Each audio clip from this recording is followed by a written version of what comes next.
Hare Krishna, we are continuing to read the Teachings of Lord Kapila, the book by His Divine Grace Srila A.C. Bhaktivedanta Swami Prabhupada, Chapter 2, the Transcendental Master and Supreme Yogi.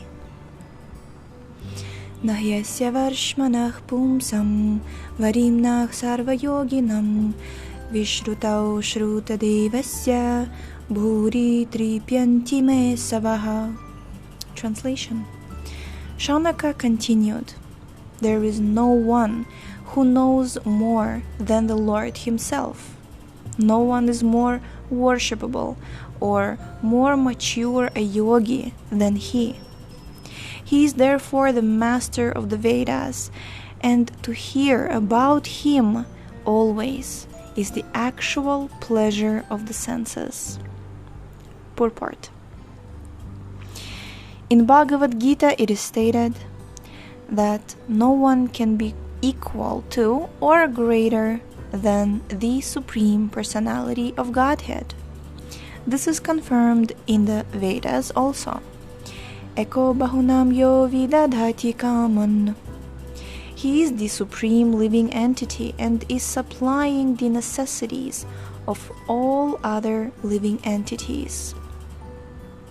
Thus, all other living entities, both Vishnu Tattva and Jiva Tattva, are subordinate to the Supreme Personality of Godhead, Krishna. The same concept is confirmed here. Nahyasya varshma naha pumsam. Among living entities, no one can surpass the Supreme Person, because no one is richer, more famous, stronger, more beautiful, wiser, or more renounced than He. These qualifications make Him the Supreme Godhead, the cause of all causes.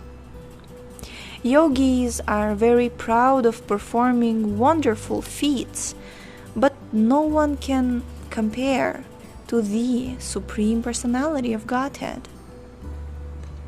Anyone who is associated with the Supreme Lord is accepted as a first-class yogi.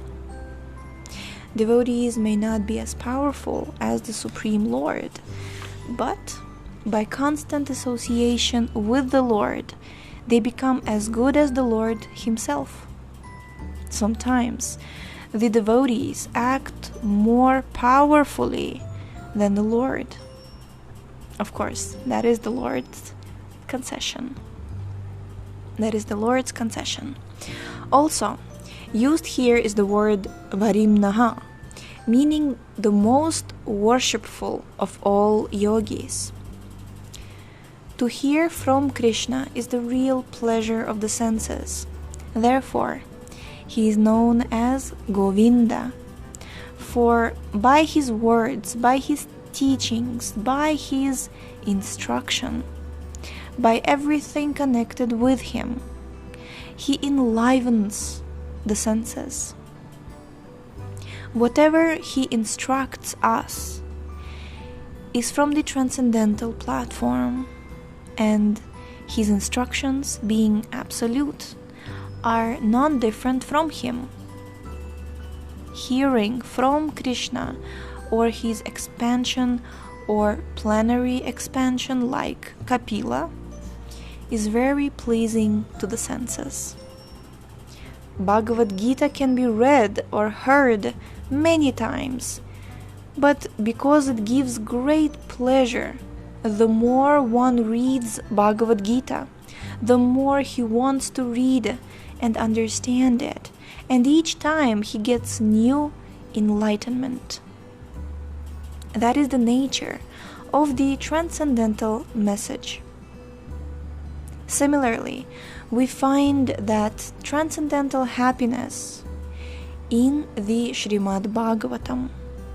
The more we hear and chant the glories of the Lord, the more we become happy.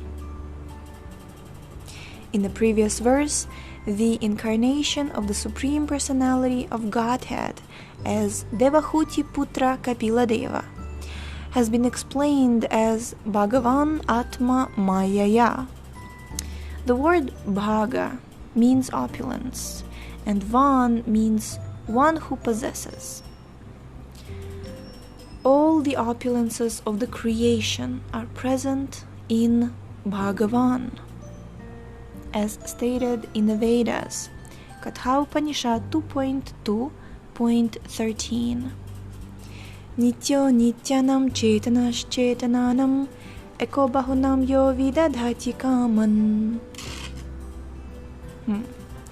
Nitya, Bhagavan, is the singular, and Nityanam are the plural jivas, or living entities. Nityo Nityanam. We are many, but God is one. There is no limit to the jivas. No one can count them. The word Ananta means that they are without limit. All these jivas, living entities, are being maintained by the Supreme One. We cannot conceive how many living entities are being maintained by the Supreme Lord. All the great elephants, all the small ants, all the 8,400,000 species of life are maintained by Bhagavan. Why do we worry that he will not maintain us? Those who are devotees of the Lord and have taken shelter at his lotus feet, leaving everything aside simply to render service unto him, will certainly be cared for. In our Krishna consciousness movement, we have over 100 centers, and Krishna is maintaining them all. None of our devotees are employed for independent incomes, yet they are all being maintained.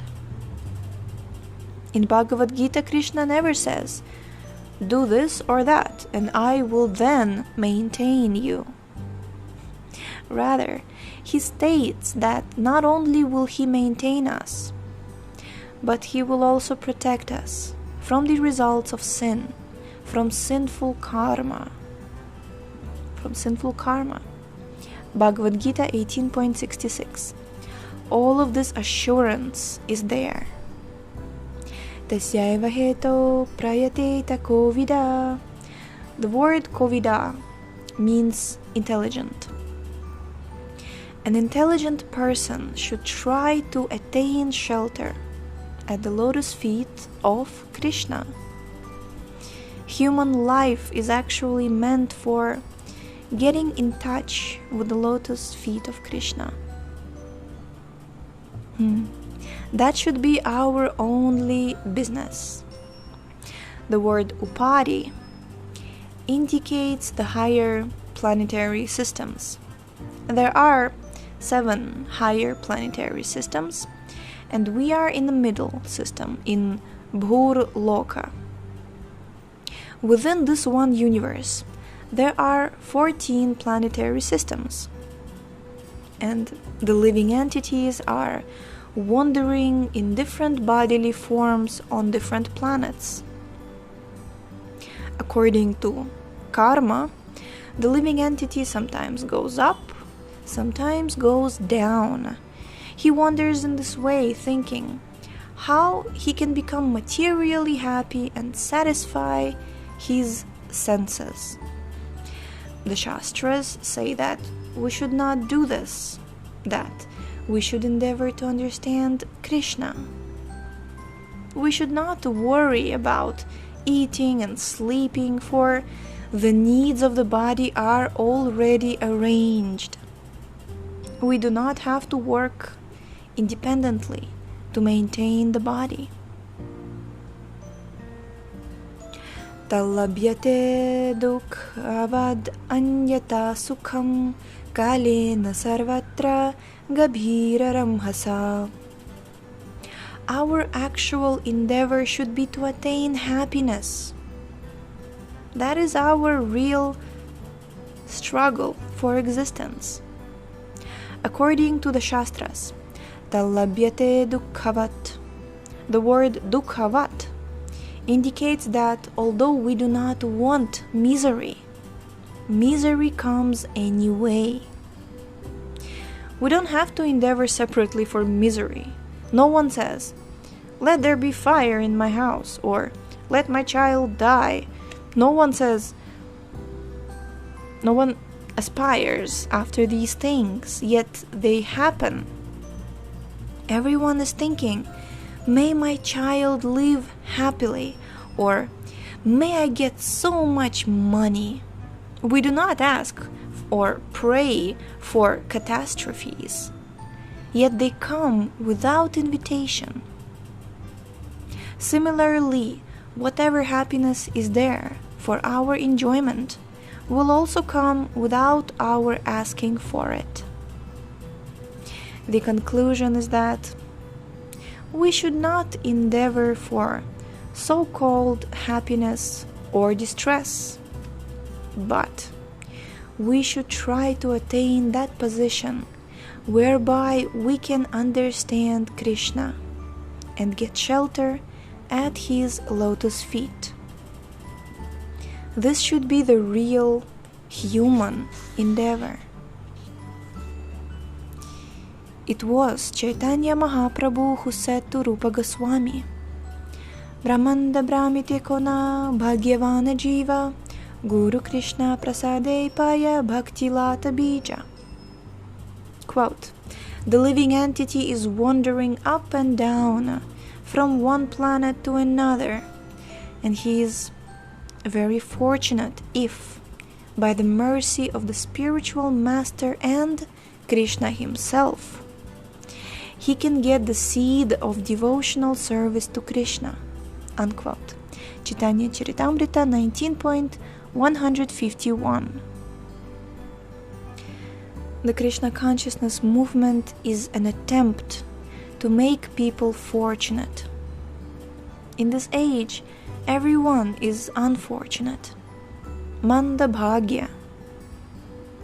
But now we are trying to reverse the situation.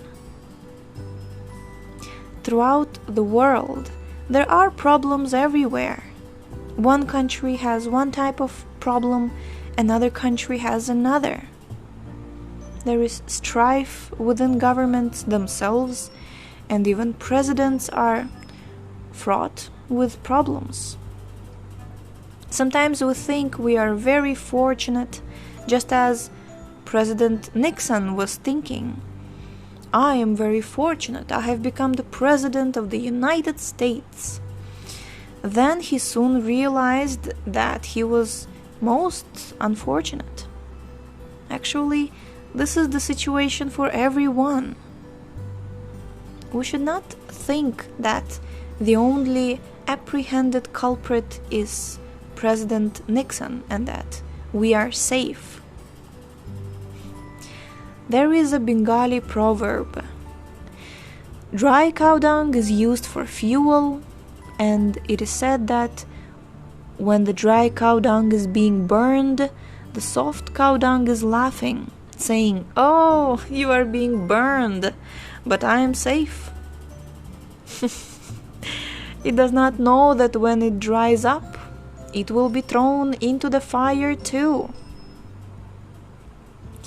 We may laugh because President Nixon is in trouble, and we may think ourselves very safe because we have a big bank balance, but actually no one is safe. Eventually everyone will dry up and be thrown in the fire. That is a fact. We may survive for a few years, but we cannot avoid death. In fact, it is said, "as sure as death." And what is the result of death? One loses everything. All honor, money, position, and material life itself. Krishna states in the Bhagavad Gita 10.34, Mrityu sarva harashchaham, quote, I am all-devouring death, unquote. Krishna comes as death and plunders everything.